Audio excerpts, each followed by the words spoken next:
All right, Hilltopper fans, we are back. New year, new resolutions, but the same great Hilltopper sports talk. We're here for 2014 inside the igloo at WKU PBS Studios. Yeah, it's still a little cold in here. We're keeping warm, but we have electricity, so we can have a show. Yeah. And we're happy to bring it back to you. And 2014 is going to start off with some good sports talk, along with my buddy here, my pal, Shane Bearden. How's it going, everybody, out there in TV land? I'm Sean Williams, out there in TV land, sitting in anticipation. We're actually the unofficial lead-in show to the Bowl Championship game, so yeah, happy to be a part of that. It's a good kickoff. TopperTalk and then some BCS Championship. Yeah, we've been on hiatus for a while since about the beginning of December, so we got a lot to talk about. We got a lot of WKU basketball to catch up with, so we'll be really good chatter about that. So feel free to holler at us. Don't forget, we're always Twitter friendly, so shout at us on Twitter at TopperTalk TV. Give us any questions, comments, anything like that you have about basketball. Men's, women's, or you can talk about this Bobby Petrino to Louisville rumor that's been going around Twitter. Let's talk about it, Shane. You look excited. Well, aren't you going to, tell the people that Woody White isn't here tonight? Oh, yeah, I forgot Woody is here. What's wrong with Woody? I forgot what was wrong with him. Well, I triple dog dared him that he wouldn't stick his tongue to a flagpole outside, so he's just hanging out in 0 degree temperature. Hanging out in 0 degree temperature with his tongue tied to a flagpole. That's great. Holding on to his Red Ryder BB gun, too. Things like that happen in Russellville, Kentucky. That's what I hear.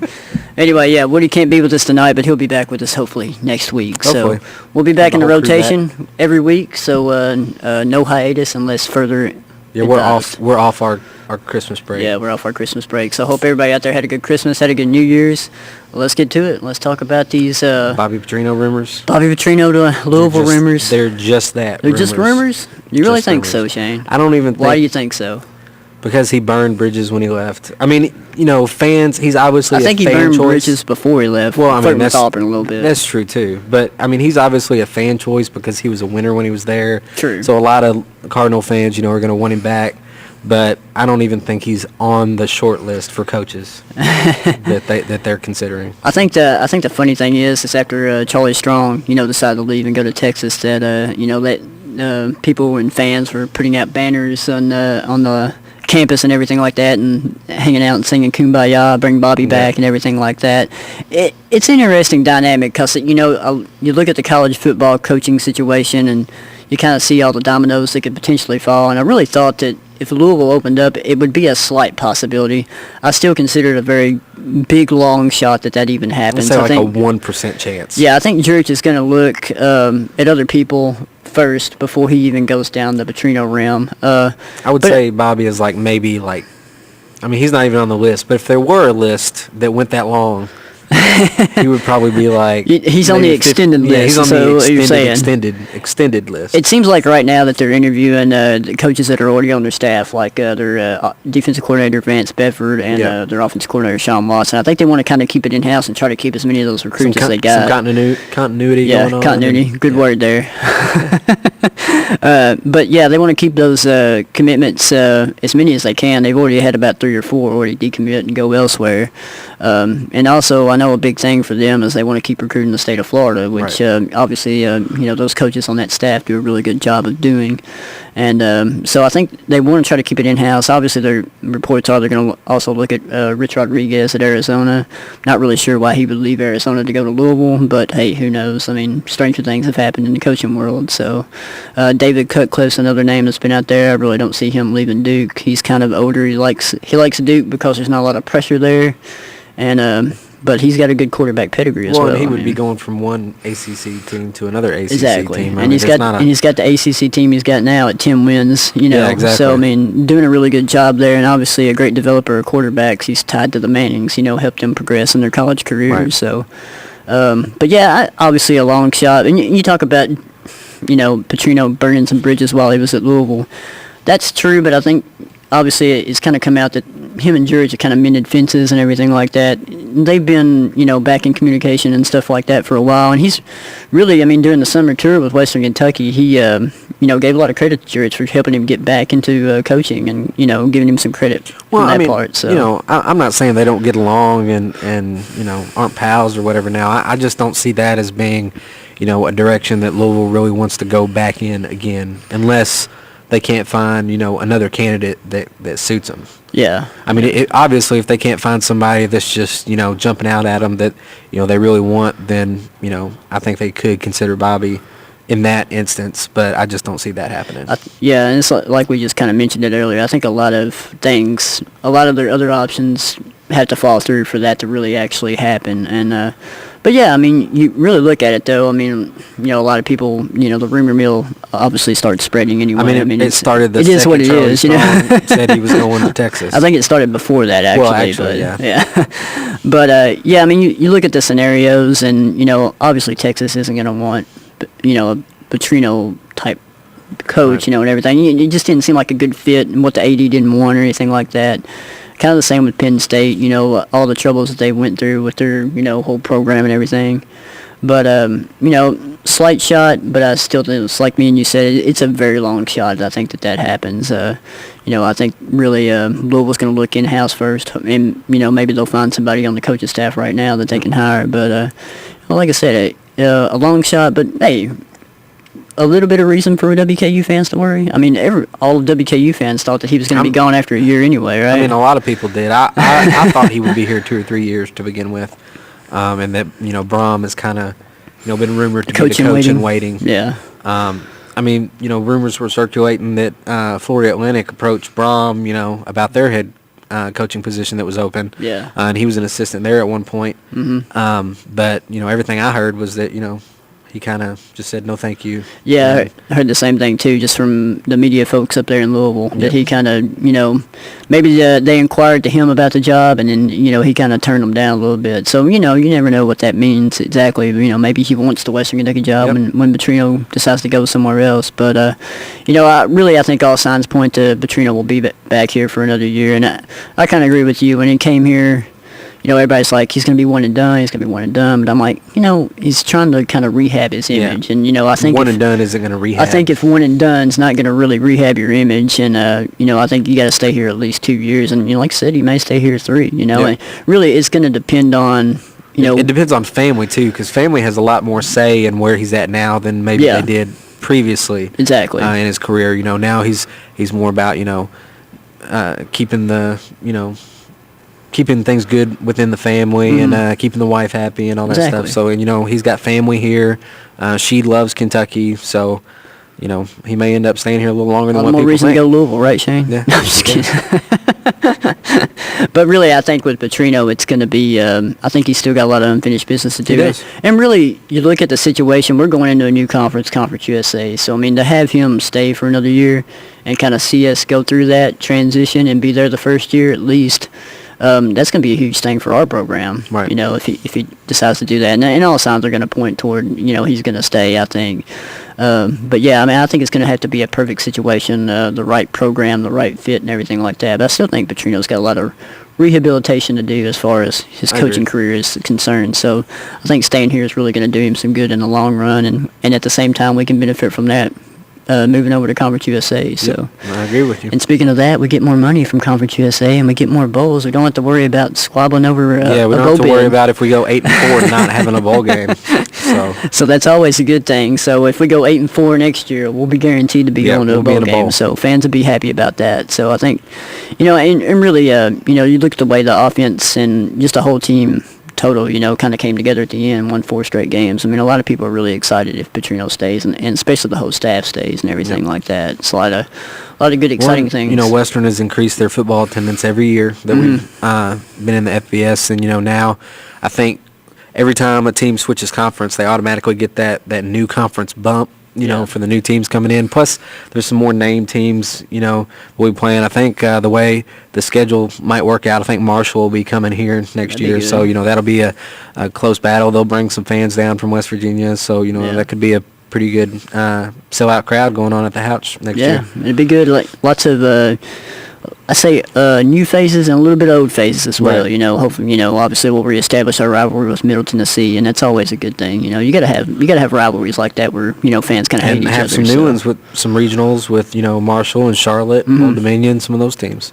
Yeah, so to be definitely looking forward to football, and we just kind of wanted to talk about the rumors at the top of the show because that's kind of let's switch over to basketball. That's kind of the now. new This is hot topic. So basketball let's talk about basketball. We, of course, the Hilltoppers. We've been on hiatus for about a month now, but since that time they have went 5-2 since we have been off the airways. So good question to ask you. I mean, what have we learned from this stretch of basketball for WKU, starting with the Louisville game? Well, we talked about before the season that we thought, that both Trincy Jackson and Chris Harrison Docks were going to make a pretty big impact whenever they, actually came on the floor. I mean, we all agreed that, they would change the dynamic of the team, that Trincy was that type of player that just kind of, he's that energy guy that just kind of lifts everybody's game up, and that Chris Harrison Docks was a great shooter and solid ball distributor, and so far, they've showed why we talked about it. They came in, and from the get-go, game one, I thought both of them played really well, and this team is completely different. They've added a completely new dynamic to the team. They've taken pressure off T.J. Price and let him, get a little more open threes and, let George bang in the post a little more because, defenses can't cheat off our wing players to guard him. So, it's added a new dimension to the team for sure. Yeah, definitely. I mean, you talk about it right off the bat, getting T.J. Price more open looks. You saw T.J. early in the season kind of not really struggling with the shot, but he was like kind of just settling for three-point shots, and it seemed like the offense was a little stagnant, We saw it against Bowling Green State. We were sitting here in the studio watching the game, and it's like 2-3 zone. Nobody wants to attack it or anything like that. With Trincy Jackson and Chris Harrison Docks, you got players that can hit those perimeter shots, but they can also drive the basket and create their own shots. Yeah, CHD has that nice little floater going on. Is it the floater? Yeah, the floater, which, he displayed at South Alabama to get that nice win for us. So, definitely good to see those. Everybody's calling him Socks now because he's rocking those big red socks. I know everybody likes that pencil beard he's rocking, too. That, too, yeah. That is stylish. Can you pull that off, Shane? I can't. Pencil beard? No. I can't either. Too bad. I know, right? But, 5-2. Probably go buy the socks, though. Okay. But, obviously 5-2, kind of tough at Louisville whenever they first were eligible to play, up there at Louisville. Hung with them the first half. Yep. Second half, a little bit of a different story, some code shooting and just really some bad transition. They got out of everything they were doing in the first half, too, exactly. And just started chucking.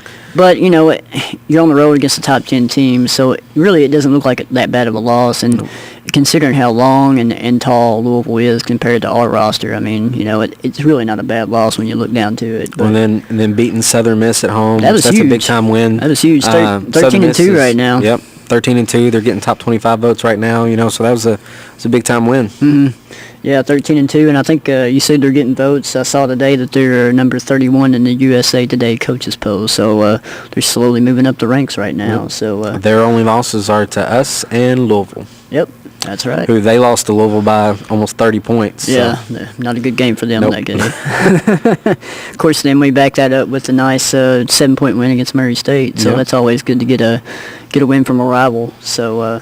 And then we had that easy breezy Brescia game. As easy and breezy as that was, I've seen a lot of Western teams in the past, play down to the level of their competition, and games like that, we might end up winning by 20 points, but to actually go out and just blow them away, and all 14 guys that played scored. George and TJ, only played 20-something minutes each.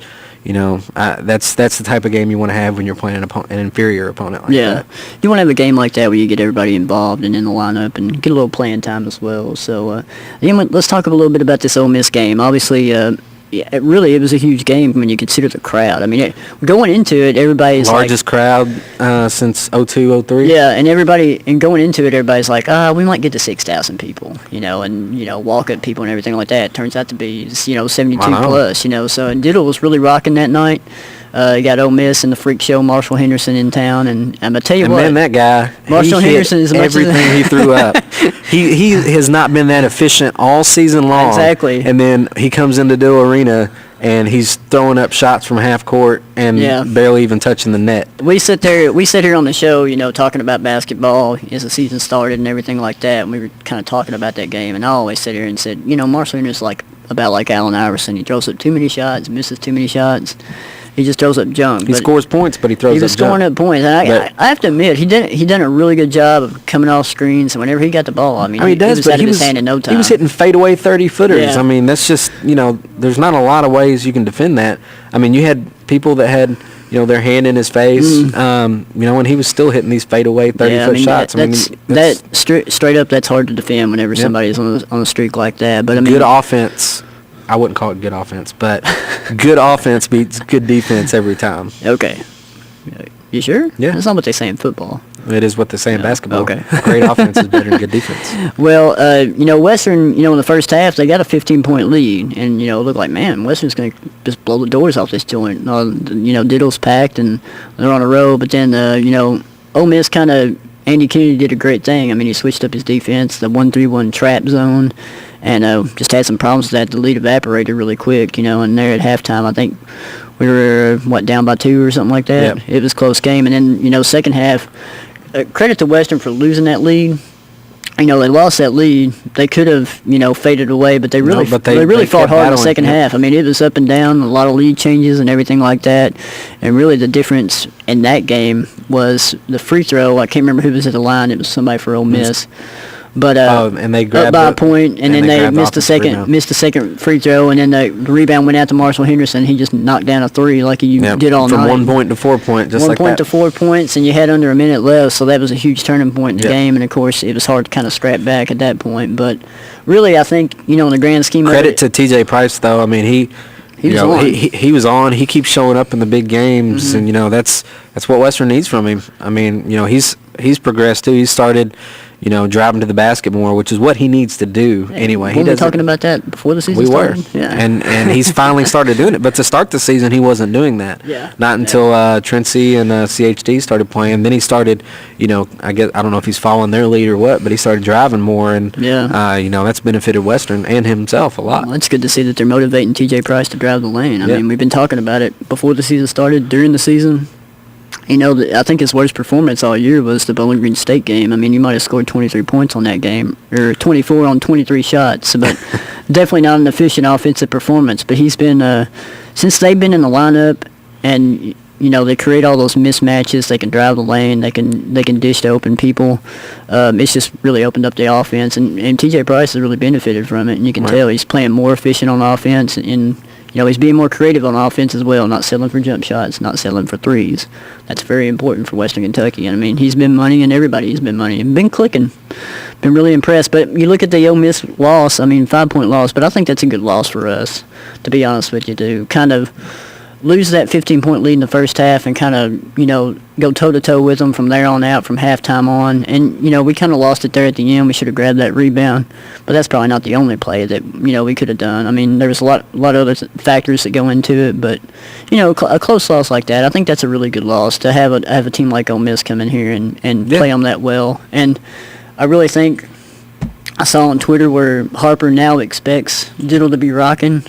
I think he got a good taste of it again, that Ole Miss game, and I think Diddle needs to be rocking the rest of the season. I mean, there's really no excuse, why Diddle shouldn't be sold out every night. I mean, I don't. It's a great atmosphere against Ole Miss. It is, and fans always make excuses about this or that. Western, with the tradition of basketball that we have. I gotta feed my dog, man. I gotta feed my dog. I can't make it to the game. Okay. With the tradition of basketball that Western has, and coming off back-to-back NCAA tournament teams, regardless of how they got there, they're still back-to-back Sun Belt champs and back-to-back NCAA tournament. Regardless of what you Tennessee fans say. But, they still got there. Something Middle, did for the first time last year in, 24 years? Yeah, well, that's true. They had to get an at-large, though. I don't really listen to what Middle Tennessee says when it's about the NCAA tournament. I was just talking the smack talk, man. But, there's just no excuse. Western is a team that should sell out every night. Yeah, and they should. I mean, you look at the atmosphere, bringing up the Ole Miss game, but, I mean, you have 7,200 plus in Diddle. I mean, and it was a great atmosphere. And, it's loud when there's maybe 5,000 people in there, but it's a whole lot louder when there's 7,200 and screaming, cheering WKU fans in there. I mean, that was a great atmosphere, and there's really, just like you said, there's no excuse for it to be like that every game, right. Down the stretch here. I mean, you got a good opponent coming in Thursday night in Georgia State, too. Exactly. Regardless of if they're in the Sun Belt or anything like that, they're a pretty good team. Yeah, I mean, you got with Georgia State, they're 9-6 on the season, but they're 2-0 in the Sun Belt too, and they actually beat the same teams we've beaten. Yep. And they got Ryan Harrell that used to play at UK. He's their point guard, leading scorer. Western will get the UK and SEC lovers will probably come to Diddle Thursday night just to see their boy. So trying to get Ryan Harrell autographed. Yeah, they'll come wearing Western red, maybe a Kentucky Wildcats hat on, but it's butts in the seats. He'll be signing UK jerseys. Yeah. Yeah. Nice. That would not surprise me. No. But if that happens, we'll have to take a picture of that, because that would be we can get our totally picture taken with all UK fans. Yeah, exactly.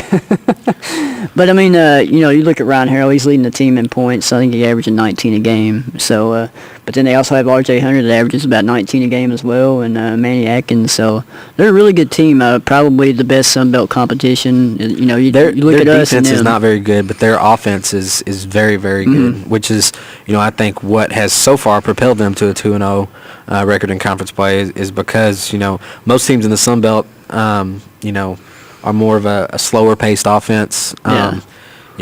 Teams like us that, for the most part, try to grind out wins and stuff like that. But they're a run and gun and trying to score just trying to outscore you, basically. Yeah, and another kind of fun stat about Georgia State, or a couple. They're 3-5 on the road so far this season. So struggle a little bit on the road. Out of their 6 losses, 5 of them have been on the road, and I think they have another loss on the neutral site. But also, Southern Miss actually beat Georgia State at home, at their home 75-65. So a team that we beat has already beaten Georgia State.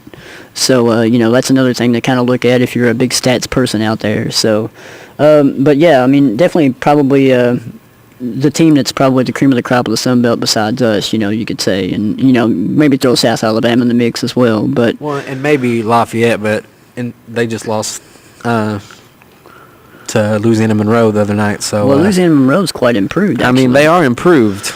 I mean, after a 3-win season last year, right? Yes. I'm not, discrediting anything they've done this season, but it's still Louisiana Monroe, man. Come on, man. But yeah, let's just say Georgia State's a really quality opponent, and everybody should get out to Diddle on Thursday night and support the Toppers, because I think it'll be a really good game. You look at Georgia State. See CHD rock the Sox. CHD rock the Sox. And speaking of CHD, we have we had a question on Twitter about. Oh, that's what I was trying to lead into. Way to pick up. Yeah, there you go, man. I've read your mind. Pick up what I'm putting down. Call me psychic. Tyler Waddell says, "Is it me? Is it just me, or does CHD remind you of another 3-letter name we used to cheer for, OMB? What do you think?" Similarities? I mean, there's similarities there, but no pencil beard. No, no pencil beard, but and no Frohawk. Yeah, no Frohawk. Yeah, but this yet to be determined. He's got 3 years left. So. I mean, I think they both have great court vision. I think were good shooters. They play a similar style game, I guess you could say, but they're different players in the way they play that style. Yeah, if that makes any sense. I think that's a good comparison to make. Honestly, I mean, you really see CHD out there. It kind of does remind you of OMV, and just kind of the way he plays, and the way he plays point guard and drives the basket and everything like that. And of course, shoots the 3-pointer. I think he plays a little bit faster than what OMV does. Yeah, and he plays a whole lot better off the ball and using screens and working off the ball to try to get open a lot more. So, I mean, I'm not saying OMV didn't do those things. Yeah, but I think Chris Harrison-Dox does it a lot better. Yeah, I think he's the best on the team doing that. I liked it that I think it might have been the Murray game or the Southern Miss game where Ray Harper really kind of made a transition and utilized Chris Harrison-Dox to be the screen shooter. Right. And you saw him; he was running across the court. He was just back and forth, and he wasn't getting tired either. Ball of energy, and then whenever he broke free and got a chance to shoot the 3-pointer, it usually went in, and it was a big turning point in that game. So you can use him. It goes back to what we were saying about CHD and Trenchy Jackson. They can be used in a lot of different ways on offense. and it does nothing but help us offensively. And trust me, that's something we need help in. Yep. Offense. We got another Twitter question. Wilson Phipps says, "What is your prediction for Western Sunbelt Conference basketball record?" You gotta say his Twitter handle at WaterBuffalo45. Well, I couldn't see the whole thing, but okay. It's pretty Water snazz. Buffalo 45. It's a pretty snazz handle. Yeah. Go ahead. Nice afro. Yeah, I like the afro picture. too. He wants to know what's our prediction for the Western Sunbelt Conference basketball record? Undefeated. Undefeated? Yeah. Predict them to go undefeated? It's a lot of road games. Well, what's your prediction, Shane? Man, I'm going to say... Makes for bad TV when you sit there and think about it. I know, I got to think about it. We'll have to sit I'm going to here say they lose 2 on the road, and I don't know who to. Just 2 random road losses. 18-2 or something? Yeah. Okay. Well, they're not playing 20 conference games. Oh, I don't know. I can't remember. I can't keep up with that stuff. Was it 16-2, 18 conference games? Yeah, I think what they're so. playing. Maybe. So I'm gonna say 16-2. I'm just gonna agree with you. I'm gonna say Western doesn't lose at home, and drops 2 on the road randomly that they shouldn't. Okay. Well, speaking of on the road, talk about that. Big road games, big road wins last week. Yep. Sweeping the state of Alabama for the first time since when? Ever? I mean, and we were talking about that before, so it's kind of hard to believe. That's an odd stat. You know, playing South Alabama, and well, Troy hasn't been in the conference too many years. Yeah. But going on that Alabama road swing to have never swept those teams while on that, it's just kind of crazy. Even with all the good teams we've had over the last, decade or 5 years. Think of all the good teams we've had. Recently. It's kind of crazy that we've never swept that. Yeah. But Harper did. Harper made it. The freight train's coming. Freight train's coming. CHD, Tracy Jackson in the house. But really, the thing I like about that road trip, you kind of seen 2 aspects of WKU playing in like different elements. South Alabama, kind of a grinder. It's like we were saying before we came on air, kind of a bad shooting night. But you saw Chris Harrison Docks. I mean, he was clutch there at the end. Yeah. And you had a little bit of a. And he wanted the ball. And yeah. I think that shows how much confidence Ray has in Chris Harrison Docks to actually, rely on him down the stretch. A freshman. Yeah. A true freshman. And, he hits that 3 and, ties the game up, and South Alabama goes down and goes back up, or they went back down and tied it. But then, Chris Harrison Docks grabs the ball again, sits there, waits a little bit. Yep. It's almost like an NBA game. He's just waiting for that ISO, man. He drives the lane, shoots the floater. Little Float shot. Little teardrop. 2-point victory. So that was really good. And even in the Troy game, you get out to a pretty decent lead and you're able to hold on to it. Troy made a little bit of a comeback there at the end. But it's kind of nice to see Western Kentucky kind of jump out to a lead and actually preserve it, hold on to it. and hold on to it. So, well, we only got a couple minutes left, but some NBA news going on with some Western alums. I was going to talk about the return of Akamene. Okay, go ahead. For Troy. Akamene's back. An efficient return for Akamene. He was efficient. We got a full roster now. Yeah, we do. 11 minutes. What did he score? 9 points. Had 4 boards. Yeah, he played very well. It's nice to have him back. I think that'll help our press a lot too. Him out in front on the press. That he really has those long arms, and he can get up and run down the court. So I think that'll help us a lot. Yeah, I think that was really important in the Troy game, just to have, and with him back, you have a whole complete roster, which is very good to have, considering where we were at this time last year. So there you go. I just want to throw in some Carl Akamene comeback news. Okay, I'm done. Go to the NBA stuff. Courtney Lee. Traded Tell us about getting Lee. traded. I don't guess it's completely 100% official yet. I think it's you just need the ink to dry, man. Yeah. That's about it. But he is headed from the Boston Celtics to the Memphis Grizzlies. His fifth team in 6 years. Hopefully this team will give him more minutes and more playing time. Courtney is one of those guys that, he's valued around the league because, his contract is not that crazy, and he provides a role for teams. So, I think hopefully Memphis is a sticking point for him, and it's closer to Bowling Green, so some Western fans might be able to make the trip down. There you go. Good deal. Anyway, we're about out of time, so stay tuned. Next week, same TopperTalk time, same TopperTalk channel. Go Shane, Tops. go start my car, please. Thank you. Next time.